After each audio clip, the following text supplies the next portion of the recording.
Good morning, and thanks for joining me here on the KOTA Territory Live Desk.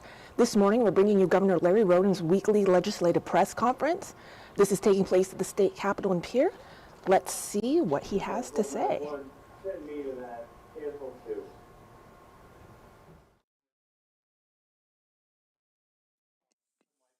My staff's point of view, things have gotten a little bit better. We still are waiting at times weeks for responses from different departments. I'll have Josie respond. Thanks, we appreciate your question. Sorry, I'm a little shorter than the governor.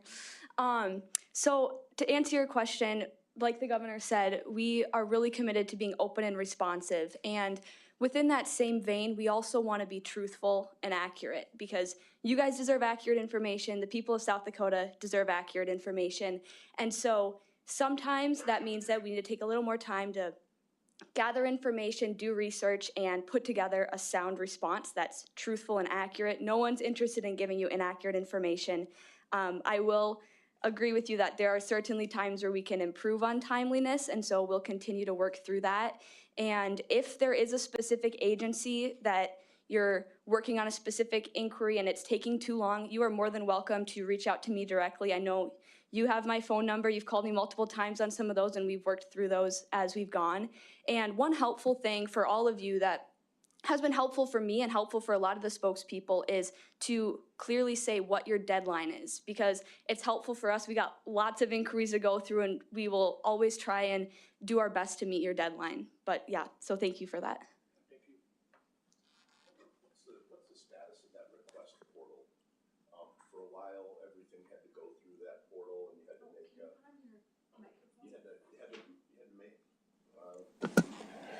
you had to make basically, I don't think it's not any different, but to request anything, you had to go through and make a formal sort of request through the information portal.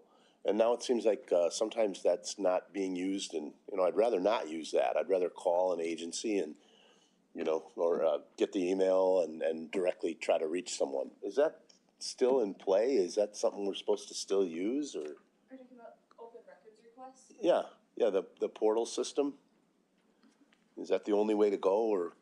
Yeah, I mean, obviously every inquiry is different, and like I said, we want to make sure that we're being truthful and accurate, and so some inquiries are an easy phone call, some are easily answered with an email, and there's other things for some of those public records requests that do go through the portal, and I think there's a 10-day period that we have to turn those around. So the open records requests go through that process, but other direct media inquiries go through the standard reaching out to either me or the agencies.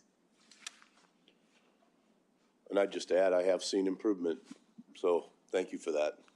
Good. Any other input before we move on to questions?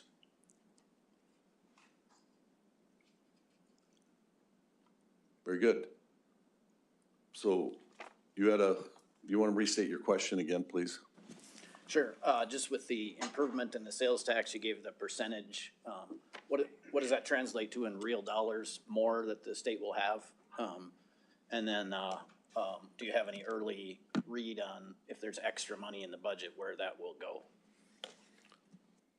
Well, I'll start that by saying I believe the 10. Well, I'll just let you come and talk about it. Yeah, thank you for the question. And so, what does that mean in real dollars? And so when we look at the revenue picture and we take the adopted estimate that was adopted from a year ago and the governor's revised numbers that he delivered in December 2nd, we kind of chop those up so we can see how much should come in every month. And so this last month, we actually projected that sales tax would grow about 4%. That would hit the target that we were looking for, and it actually came in at like close to 11. And so what that means in real dollars, it was about 14.9 million higher than a year ago, and then compared to the governor's budget was about 9.9 million higher. And so to kind of sum that up, really we have to look at what that means for the revenue estimates for the rest of fiscal year 2026 and how much of that might carry forward to the fiscal year 2027 budget. And the fiscal year 2027 budget, we consider that the ongoing revenue picture. And that's where things have been kind of tight this last year. And so we really have to look at that, see if there's some anomalies in the numbers. We don't expect we're going to get 11, 12% growth in sales tax month after month. You know, I think the economy we're in right now is somewhere around 4%, give or take. And so we'll have to look at all that big picture wise and how that plays into the budget conversations.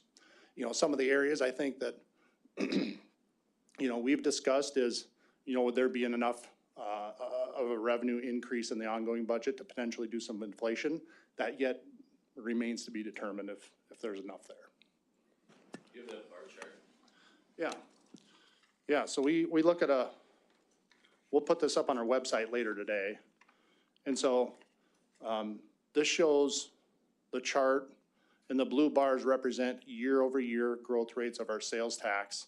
And it shows all of fiscal year 2025 on the on your left side of the chart. And then on the right side is the first 7 months of fiscal year 2026. Okay, and so this most recent month that's up around just short of 12%, that's the growth rate that we've seen this last month. So it kind of sticks out. So we have to dig into that, do analysis, and answer the questions. Was there some anomalies that went in it? Certainly there probably are, and then really figure out what that means going forward. Yeah. Yeah, and I would just add on the revenue estimating side, it's important to keep in mind when we're estimating revenue for next year, we're talking about a period that starts July 1 of 26 and ends June 30 of 27. So we're projecting almost a year and a half ahead. And the tricky thing about that, where's your chart? The tricky thing about that is you look at these several months here and you see where it's pretty good, down a little, pretty good, down a little, and then way up. What does this actually tell you about what's going to be going on 18 months from now? Does it change the perspective that much one way or the other? That's the question that, you know, I chaired the subcommittee on revenue estimates a year or two, and that's the question that subcommittee will have to grapple with coming up next week. So, yep. Yeah, I would add to that, you know, that's part of the reason with Tony's comments is why we settled on leaving 12.5% in our budget reserve accounts, because of that uncertainty that we've been facing in recent couple of years. On that question, on the sales tax increase projections, is there specific counties that are driving that growth? Are there specific activities? On what? On the sales tax increase, the projections. Yeah, I mean, at this time, we don't have any county breakouts for this last month, and so those statistics will all come out here in the next couple of weeks once all these reports get filed. This is just the high-level state number that just came released this morning, and so we don't have any insight on what's driven that location-wise at this point. Given these numbers, is there a potential that you may readdress how you handle the big three in the next budget?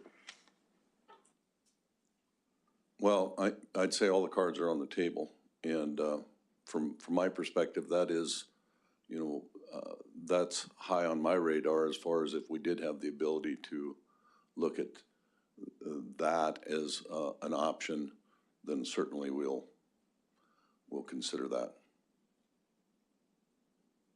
Yes, sir. A little far away. Kind of in the vein of the sales tax, yesterday there was a bill that died in House State Affairs that would have given data centers a 50-year sales tax break. Some of the opponents on that bill had kind of made the argument that they were, you know, going through this bill would, if this bill passed, it would leave money on the table in terms of sales tax. There is another bill that has been filed by Senator Casey Crabtree that would effectively, again, try to attempt to give part of the bill would try to give a sales tax break to data centers. Have you, you know, in terms of data centers, have you accounted for like whether sales tax is would be a thing that you would support, giving a sales tax exemption, or, do you think if we bring that data centers to the state, that, having their equipment pay towards sales tax would be a thing you would support? Yeah, well, we'll consider everything that comes to my desk, and the bills that are working their way through the process. We've got a whole spectrum of bills dealing with issues like the data centers and other things. And so when the dust settles, my view is we're going to do everything we can to keep South Dakota open for opportunity. And I think it's hard to deny that data centers represent a big opportunity for South Dakota. And so where that lands coming through the legislature, we'll review it when it gets to my desk. At this point in time, would you support giving them an exemption, whether that's 10 or 20 or 50 a year on sales tax? Well, I haven't been into those discussions to that depth, but I do believe that, I think there's a lot of misinterpretation as far as some of these incentives when they're calling them corporate welfare, and that we're taking money out of the rest of the taxpayer pocket. That's disturbing to me because that's just not accurate. They're providing incentives that many other states are doing, or that's what they're considering. And so in a lot of ways, it's pretty justifiable to provide some incentives. What they look like, we'll see at the end of the day. To piggyback on that, of course, you had declared that national security was going to be the next big industry. But so Steve Del Bianco, who represents a lot of these data centers at the federal level, had said that, with 40 other states that with 40 other states that exempt the equipment, the sales tax for data center operation equipment, there's just no incentive to go to South Dakota. So do you still, like basically saying that they're not going to come to the state unless they get this sales tax? So with the death of House Bill 1005 yesterday, do you still think that's possible to have it be the next big industry, national security? Well, I've been through, I was a legislator through 16 legislative sessions and then 6 years as lieutenant governor. And the one thing I know for sure is nothing is truly dead until sine die. Everything's still on the table. Can I say a little something? Sure.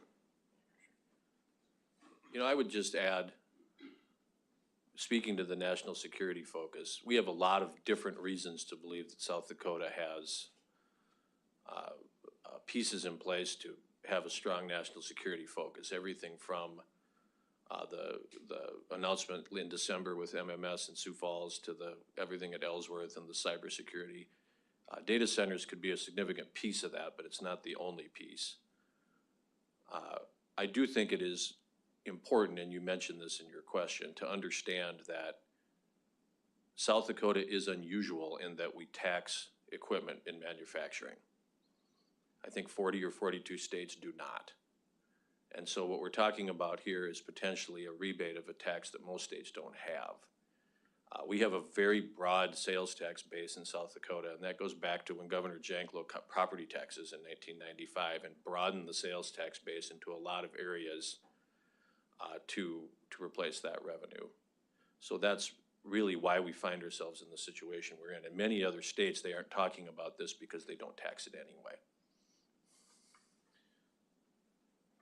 And a lot of those discussions kind of ignore the fact that even with an exemption on equipment, those data centers will pay literally millions of dollars in local taxes and state taxes, property taxes, not to mention the employees and whatnot. So there is a lot of things to consider.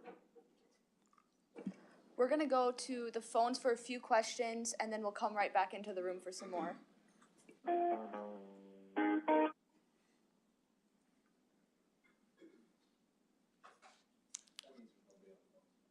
Okay, we'll come back in. Yes, sir. When we met last year, one of the issues that was discussed was the relationship between the state and the tribes.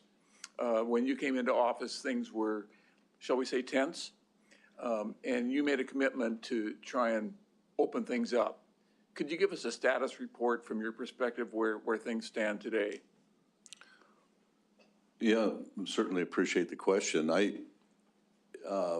Well, we talked about this, the first week of session, we had the State of the Tribes address, and we'd been trying to have meetings with the Rosebud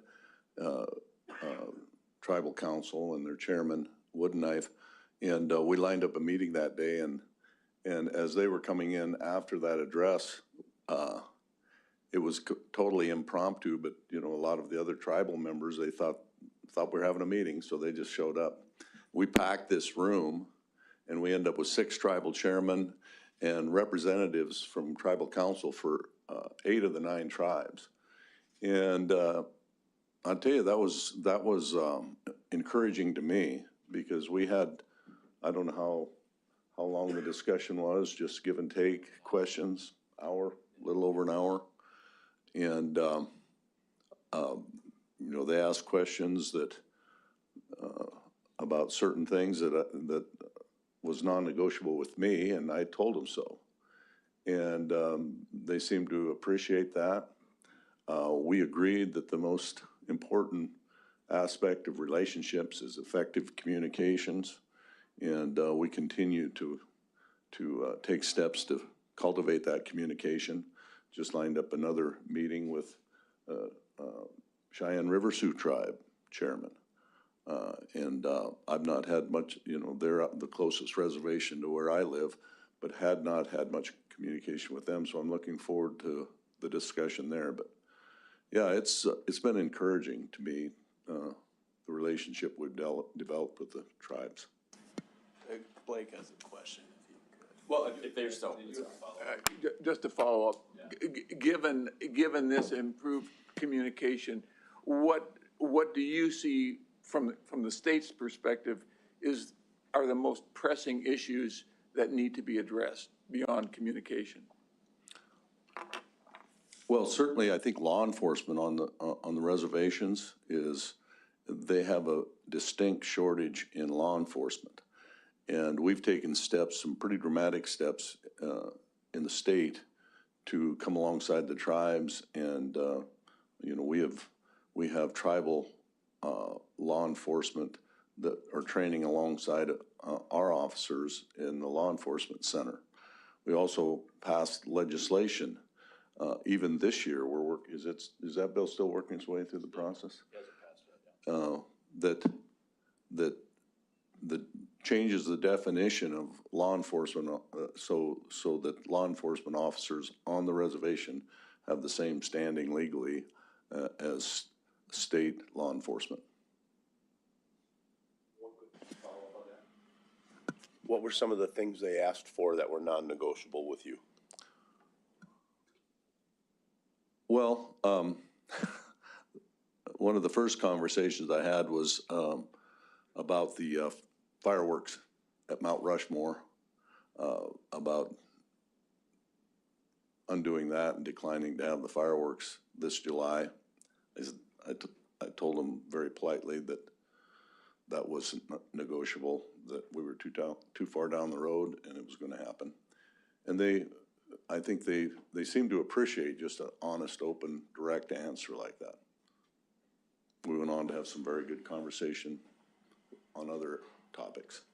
Yeah, Governor, I saw the federal delegation sent a letter to President Trump urging him to declare disaster over the windstorms. I know this is something you've been seeking. A, can you just talk about getting that support from the federal delegation? And B, maybe give us an update on where you're at right now with trying to get that secured.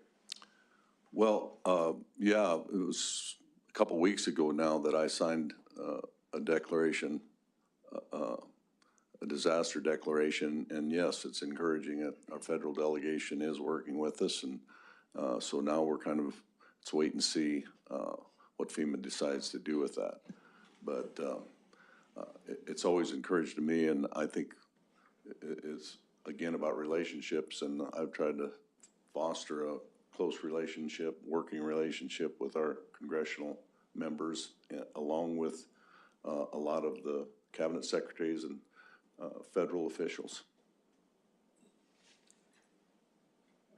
On January 16th, the Department of Justice submitted a court document about an ongoing case stating that the Social Security Administration discovered a secret document between a Doge staffer and an undisclosed political advocacy group, which called for sharing of Social Security data with the aim of overturning elections in certain states.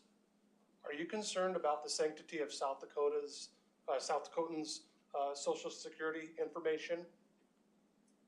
Well, I'm not aware of that news story, but yeah, we're always concerned about the security of our citizens' personal information. I've not heard anything that raises a great deal of alarm to me at this point. We have time for 2 more questions. Governor Bob Mercer with Kettleland. And this, I'm going to ask you about a bill that's related to something you have ongoing with the Attorney General, which is over abortion pills. And one, I wondered if the Attorney General has briefed you on how the hearing went in New York. And two, do you think abortion pills can be prohibited from coming through the mail into South Dakota? I had a briefing from the Attorney General about 4 or 5 days ago, and I don't think he had, he told me what the process would be, and I haven't talked to him since. You know, when was that, just in the last couple of days? I talked to him about it yesterday, but I don't know if he told me. Do you have anything? Well, I mean, I think the long and short of it is that he had a hearing in federal district court in New York, and the judge has not ruled. And he actually saw that as favorable in some ways because he was concerned that the judge would just rule on the spot against him, given the tenor of how it came up. But as of last night anyway, he had not gotten a ruling yet, and if there is an adverse ruling, I think it's his intention to appeal that, which would be in the Second Circuit Court of Appeals. That's the legal posture of it. There's also a state court hearing coming up in South Dakota in a week or two, I think, later in February. So, To answer your question, though, my personal view is, and obviously I'm not a lawyer, but abortions are illegal in South Dakota. It's hard for me to believe that they'd rule that we can't stop a product like the abortion pill from coming into our state.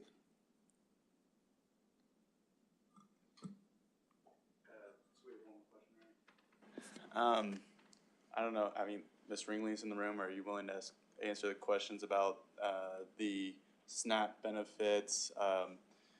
You had talked about how, whether or not a